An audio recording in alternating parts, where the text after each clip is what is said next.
Hi, Jim. Welcome to the Gaines Group First ZoomCast. Thanks for joining me to talk about solar on residential projects. Yeah, thanks for having me on. Happy to be with you. So, Jim, can you tell us a little bit about who you are and how we met and what your expertise is? Well, I teach at a university. I teach economics, and my specialty would be ecological or energy economics. And so I've always had an interest in renewable energy. And when I went to build a house a few years ago, I was looking for an architect and a builder who also had those interests, and found a team that would align with those interests, and that's what brought us together.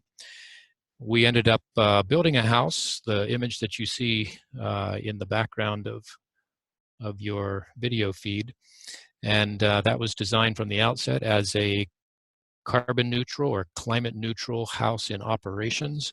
You can see the solar panels on the roof, on the south-facing roof, and that's worked out fantastically, and I can give more details as you wish.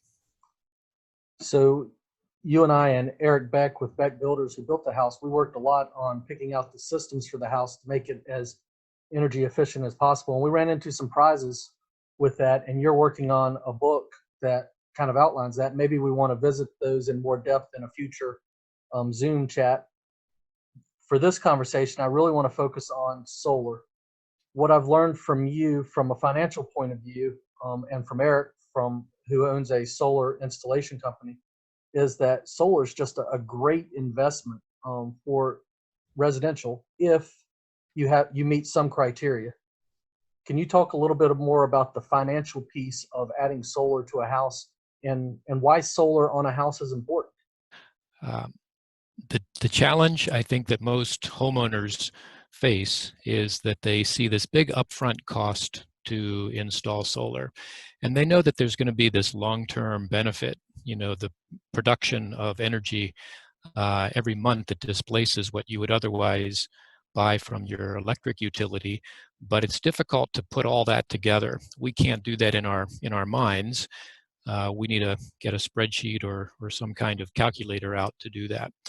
So we've done that work, and what we find that even in this region, which is not that great for solar, in terms of we have a relatively low comparative cost per energy from our electric utility, and we also don't have as much solar energy coming at this particular latitude than many other parts of the country. But even here, even in the Shenandoah Valley, if a homeowner has a good south-facing roof, they can get a simple payback on that system in 10 to 12 years.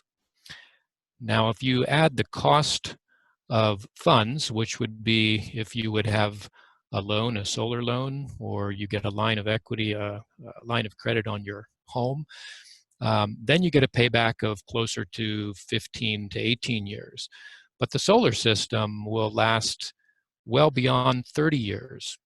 And over a 30-year period, you would pay $25,000 less to have purchased your solar system, $25,000 less overall, because you're then no longer paying an electric bill to the utility. And if you would take the savings that you're getting on a monthly basis and invest that at 4.5%, you would get something like $40,000. Or if you returned 10% on your investment, you would get something like $80,000. Another way to frame that is that the upfront money that you invest in solar, it will return 10%, roughly 10% average annual return over 30 years. And that's guaranteed. Not like putting your money in the stock market, which may return that much, but it goes up and down along the way. Even if you need to borrow the money for the upfront costs of a new solar system, it will still give you the scenario of paying less to the bank on a monthly basis than you would otherwise pay the utility for the energy that the solar system is displacing. So say that last piece again. My payment to the bank is less than what I'm paying the power company currently? Correct. For whatever the solar system produces, the value of that, what you otherwise would have paid the utility, you will pay the bank less than that on a monthly basis. So starting in month one, you will have a savings. That sounds like it's a no-brainer then. So everybody that has a south-facing unshaded roof should have solar financially. Yeah, there's one little complication that I have to mention here is that's reliant on a tax credit, the federal tax credit. It's called the investment tax credit for solar, and that's it's down to about 26% now. Of the cost of the installation gets returned to you when you file your taxes. So you would have to cover that amount until you get your tax return. And if you don't earn enough that you have that much liability, then you may need to receive that return over several years. Most Americans, though, pay enough in taxes or have that much liability that they can get that full tax credit back in the first year. So you said solar panels will last 30 years. What happens if one goes bad? What happens if a panel quits working? What are the pieces and parts of a solar array that might need to be replaced that might not give you that payback because now you're having to repair it? Yeah, that's a good question. So one of the best things about a solar photovoltaic system is that there are no moving parts. Everything is solid state. And the modules, the panels, have held up extremely well. Now we've had them for several decades, and even those that are 20, 30 years old have held up well. The wiring doesn't break down unless you've got critters eating at it. The one piece of the system that doesn't have as much longevity is the inverters, and we don't know how many years the new inverters will last, but those that were produced 15, 20 years ago needed to be replaced about every 10 to 15 years. So it's possible that the inverters being produced today may last 20, 25, 30 years. We just don't know that. But my financial return calculations even accommodates the replacement of an inverter. So if someone does have the wherewithal, the financial means to install a solar array, they have a south-facing unshaded roof, what are the steps to go through now to figure out if their house is the right place to do it and if this is the right investment to make? Yeah, I would recommend contacting a solar installer. And you get very different prices with different solar installers. So I would recommend, doing some shopping and maybe getting a quote from two or three.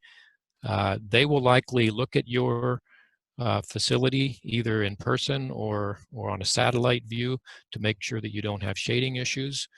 And they'll check the exact orientation of your house, orientation to south, and they'll need to know the pitch of the roof. And with that information, they can know exactly what the predicted output will be for any kind of solar system they would spec on that house. And can I go to any bank? Is there a bank that understands solar more than others? You can go to any bank. I would start with credit unions because credit unions have been much more forward thinking in terms of providing loan products that are specific to this question. In fact, a lot of them don't even advertise it publicly. You might not find it on their website, for example, but if you phone them up or go in and talk with someone in the loan division and ask specifically for a solar loan, most credit unions are offering very favorable terms for that. I'm building out a website right now on sustainableclimatesolutions.org /housing, and those resources should be available within the next several weeks. Otherwise, I think doing any kind of searching online, there's a great resource called PV Watts. That's PVWATTS, where you can punch in the numbers specific to your house and the kind of solar system you want or you think you might qualify for, and it will tell you what the production is. So that's a good way to get started as well. This is awesome information, Jim. I appreciate you joining me for a conversation about solar. If questions come back to me, I'll certainly forward them to you. Great. Thank you very much. You're welcome. Thanks for having me on.